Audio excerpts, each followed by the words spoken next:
நெல்லையில் கொலை செய்யப்பட்ட கவின் என்ற இளைஞரின் தந்தை திமுக எம்பி கனிமொழியிடம், உங்கள் போலீஸ் தான் என் மகனை கொன்றது, இதுக்கு என்ன சொல்றீங்க என நேரடியாக பல கேள்விகளை எழுப்பியிருந்தார்.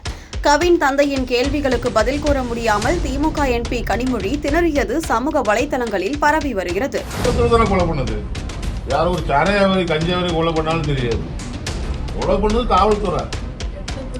ஒட்டுமொத்த தமிழகத்துல காவல்துறை இன்னி கொலை பண்ணிட்டு தான் இருக்கும்.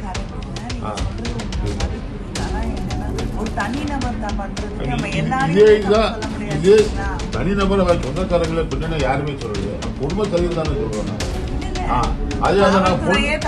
அது பொண்ணே சொல்லலையே. நாங்க நெல்லை மாவட்டத்தில் கவின் செல்வ கணேஷ் என்ற தேவேந்திர குல வேளாளர் சமூகத்தை சேர்ந்த இளைஞர் தனியார் நிறுவனமான TCSL பணிபுரிந்து வந்தார். இவர் முக்குளத்தோர் சமூகத்தை சேர்ந்த ஒரு பெண்ணை காதலித்ததாக, இந்த உறவை எதிர்த்த அந்த பெண்ணின் குடும்பத்தினரால், குறிப்பாக அவரது சகோதரனால் கவின் படுகொலை செய்யப்பட்டதாக கூறப்படுகிறது. இந்த கொலை சாதி அடிப்படையிலான ஆணவ கொலையாக கருதப்படுகிறது.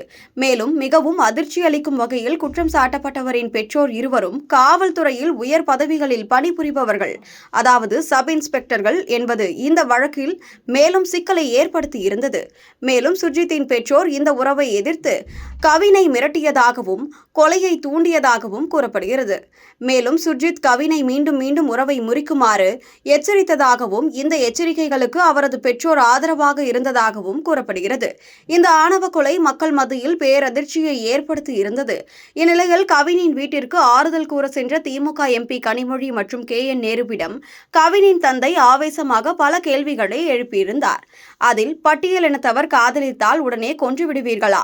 உங்கள் காவல்துறை துணையுடன் தான் என் மகனை கொலை செய்தார்கள், இதற்கு யார் பொறுப்பேற்பார்கள் எனவும், இதுவரை எத்தனை ஆணவ கொலைகளுக்கு நீதி கிடைத்து உள்ளது என சரமாரியாக கேள்வி எழுப்பினார். மேலும் சுர்ஜித் வெளியே வந்தால் மிகப்பெரிய ரவுடியாக மாறிவிடுவான், இதை நீங்கள் அனுமதிப்பீர்களா எனவும் காட்டமாக கேட்டார்.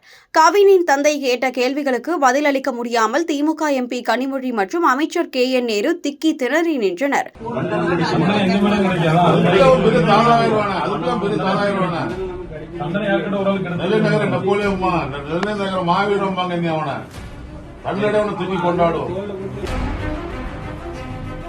போலீஸ் உடனே ஆதாரத்துக்கு கொண்டு வந்து நாங்க எப்படி ஆதாரத்தை கொண்டு வர முடியும்? ஒரு வீட்டுக்கு நாங்க வீட்டுக்குள்ள வச்சு நாங்க பிளான் போடுவோம். கவினின் தந்தையை திமுக எம்பி கனிமொழி எவ்வளவோ பேசி சமாளிக்க முயன்ற போதும் கவினின் தந்தை விடாமல் பல கேள்விகளை அடுக்கினார். திமுக தன்னை சமூக நீதி மற்றும் ஒடுக்கப்பட்டோருக்கான கட்சி என பல மேடைகளில் பேசி வருகிறது. ஆனால் கவினின் கொலை மற்றும் இதற்கு முன் நடந்த ஆணவ கொலைகளில் இதுவரை எந்த ஒரு உரிய நடவடிக்கை எடுக்கப்படவில்லை என்ற குற்றச்சாட்டும் எழுந்து உள்ளது.